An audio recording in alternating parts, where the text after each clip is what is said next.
There's this idea in conspiracy theory, and I'm sure you've heard it if you've watched InfoWars or been in this sphere for a long time.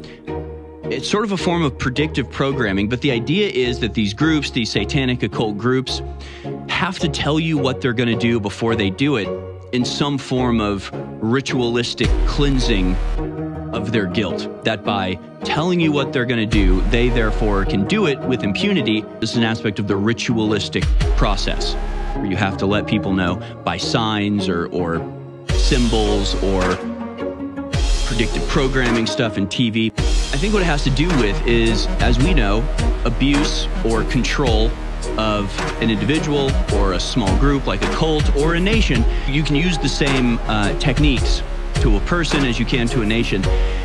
And it has to do with getting the person to go along with their own abuse, to be a participant in their own abuse. And by getting the person that you're abusing, that you're controlling, to think that they're actually responsible for it, to think that it's their fault, then they become an accomplice as well as a victim to you. And it makes your control that much more solid. So the method of control for humanity is to get the person that you're trying to control to agree to and co-sign their own abuse. It's about morally being immune from blowback by getting your victim to go along with your exploitation and abuse. If I tell you I'm going to do this and you don't stop me, it's your fault. You can't blame me. I told you I was going to do this. So this is 1968 on BBC. This is a year before the fake moon landing. They fucking told everybody. This is called Newsbenders from 1968. This wasn't made by a bunch of truthers. This is the fucking BBC. Told you this. And you still did it. You're going to make this happen? No. We're going to make models much cheaper. Then we photograph the models. Fake newsreels? Fake newsreels. For the past 10 years, people have been looking at our fake newsreels and listening to our fake commentaries. And they accept it for the truth. And you can do it.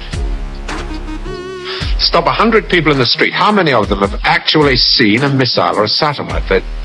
They're just told they exist and they believe it. Yes, you're getting there. I knew you would. You didn't really believe there were all these things whizzing about up there, did you? Sputniks and rockets. Astronauts crossing their legs for 8 days. How long has this been going on? Since Hiroshima. And the H-bomb, you mean, that doesn't work either? Right. Dirty. Very, very dirty. What was your first reaction? Relief. Oh, yes. Yes, it has to be. Relief. You say you can put out what pictures you like on television. Doesn't anybody try to stop you? No, nobody wants to. 99.386% of the population wouldn't believe this conversation. And the rest are working for us.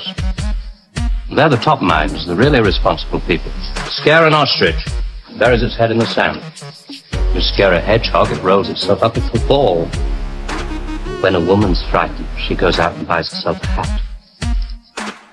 You mean you scare us so that we'll buy more, so that money moves quicker, production moves up? We don't say scare when we talk about human beings. We say threaten them emotionally. And there are all sorts of ways of doing it, not just the big ones like the hydrogen bomb. Overcrowd them a little with bad planning. Sell them too many motor cars. Anything to keep them a little bit removed from reality. Nowadays, people don't work for money. They work for the idea of money.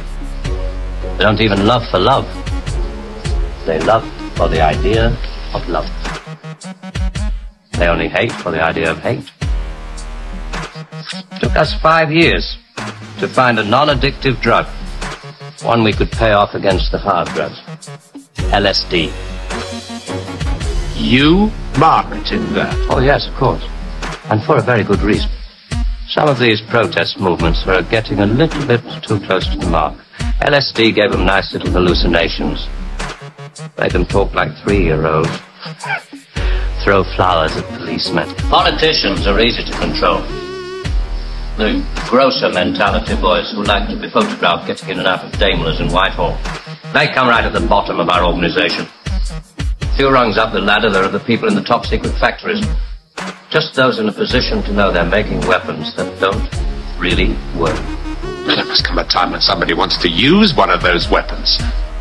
I mean, somebody is standing there with a finger on the button. Well, that's the beauty of it. Nobody presses the button. Just who the hell are you?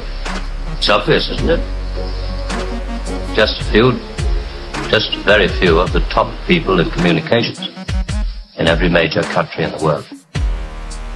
Not everybody can be a robot polisher. If I tell you I'm going to do this and you don't stop me, it's your fault. You can't blame me. I told you I was going to do this.